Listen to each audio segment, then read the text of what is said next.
اور اسے کافی پسند کیا گیا تھا۔ ملک کی ایک بڑی مشہور ادیب ہے، شاعرہ ہے، شبینہ ادیب، ان کا یہ کلام ہے۔ میں گزارش کروں گا کہ اطمینان سے آپ لوگ تھوڑا بیٹھ جائیں۔ اگر یہ دور والے اگر قریب آ جائے تو تکلیف کیا ہے میرے یہ سمجھ میں نہیں آ رہا ہے۔ حکومت تو چاہتی ہے بیٹا کہ تم ایسی دور دور رہو اور ایسے الگ الگ کھڑے رہ کے مارے جاؤ۔ میں دیکھیے ایک ولی کی شان میں آج کا بیان ہے، اس لیے میں گزارش کروں گا کہ پہلے آپ بلند آواز میں درود شریف پڑھ لیجیے۔ اللہم صلی علی سیدنا و شفیعنا و حبیبنا و مولانا محمد و بارک وسلم۔ یہ نظم کے اشعار مفتی عمیر صاحب، حافظ صادق صاحب، مولانا مجیب صاحب۔ ایک ایک شعر پر آپ غور کریں گے تو آپ کو حضرت ٹیپو سلطان کی پوری زندگی سمجھ میں آئے گی۔ کسی نے مجھ سے کہا مفتی صاحب آپ کی 50 کلومیٹر 30 کلومیٹر پر 2-3 بڑے شہر ہیں، میں نے ان کو آج کی تاریخ نہیں دیا۔ تو کچھ لوگ کہنے لگے مفتی صاحب آپ کو معلوم ہے کیا ریل بہت چھوٹا سا گاؤں ہے، آپ کے حساب سے نہیں ہے؟ میں نے کہا نہیں، ریل کے لوگ اگر حضرت ٹیپو سلطان کے نام پر مجھے بلا رہے ہیں تو میں ٹیپو سلطان کی محبت میں جاؤں گا۔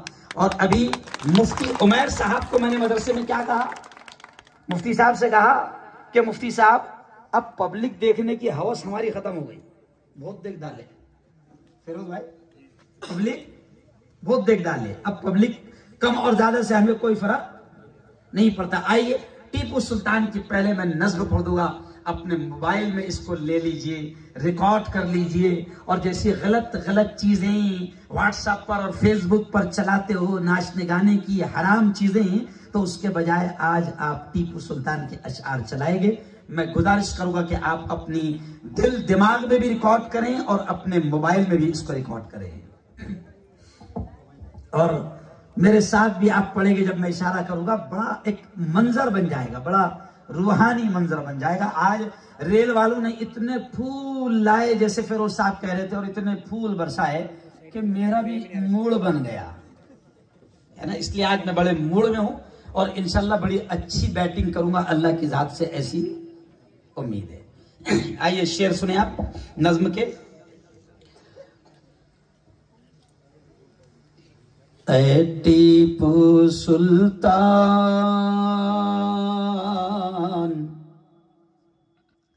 اے ٹیپو سلطان، میرے ساتھ بولو، اے ٹیپو سلطان۔ آج ریل کا ہر بچہ ٹیپو سلطان کا نام لینا چاہیے، زور سے بولو، اے ٹیپو سلطان،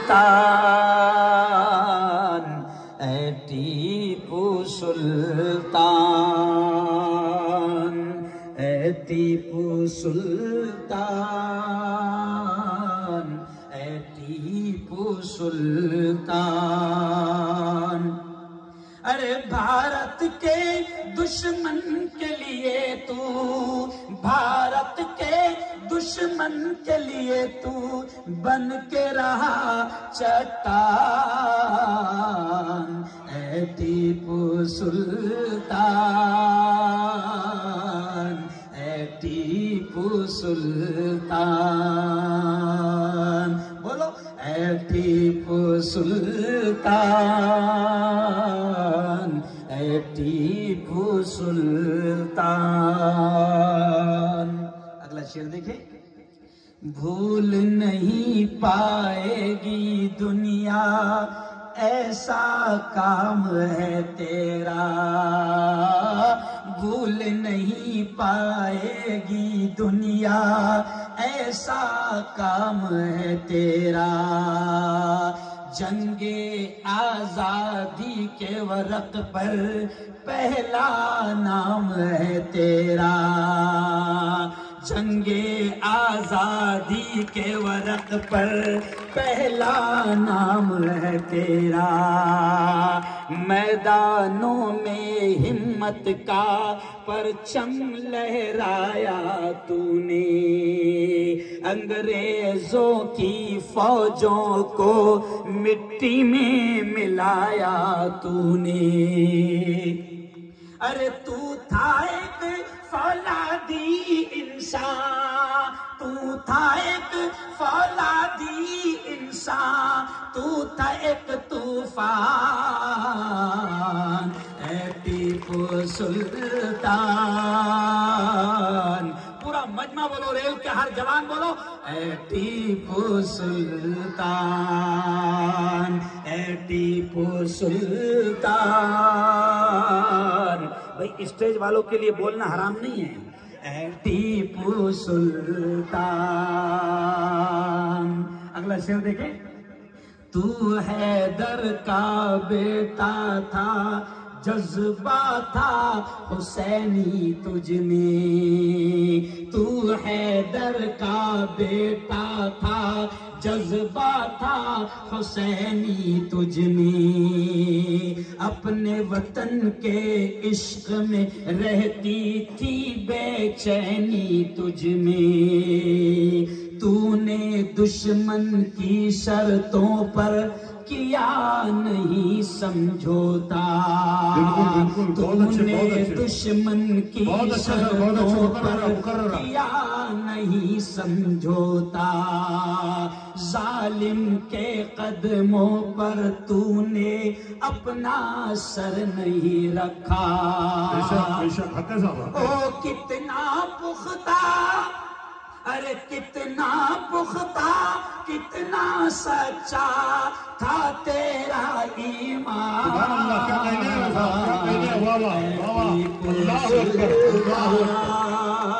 ماشاءاللہ بہت اچھا شعر ہے بھائی، بہت اچھا شعر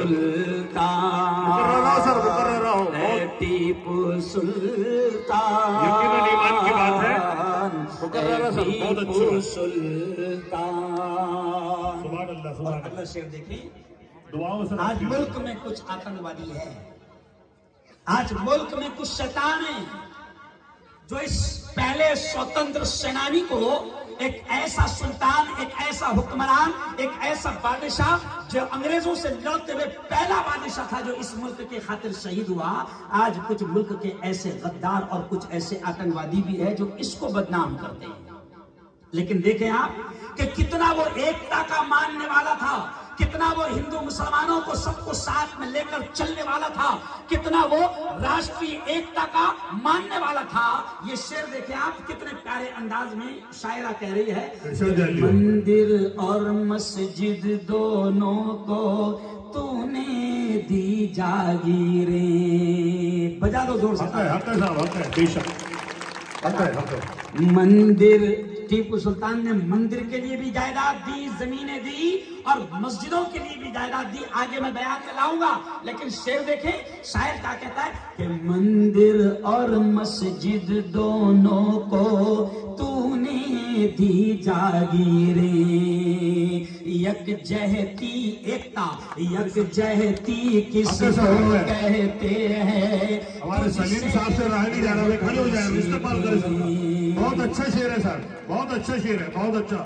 مندر اور مسجد دونوں کو تو نے دی جاگیریں، یک جہتی کس کو کہتے ہیں، تجھ سے رہبر سیکھے۔ اب اگلا شعر دیکھیں فیروز بھائی، ہندو مسلم سب تیرے تھے، سب کا جانی۔ سبحان اللہ سبحان اللہ، بے شک بے شک، مقررہ سر بہت اچھے اچھے انداز میں بیان کر رہے ہیں مفتی صاحب، بہت اچھی بات۔ او ہندو مسلم سب تیرے تھے، تو تھا سب کا جانی، بے شک بے شک، تیرے ماتھے پہ لکھا تھا سچا ہندوستانی۔ کیا بات ہے، کیا بات ہے سر، واہ واہ واہ، یہی سچے ہندوستانی کی پہچان ہے بھائی، ہندو مسلم سکھ عیسائی سب کو ایک ساتھ لے کر چلنے والا پہلا ایک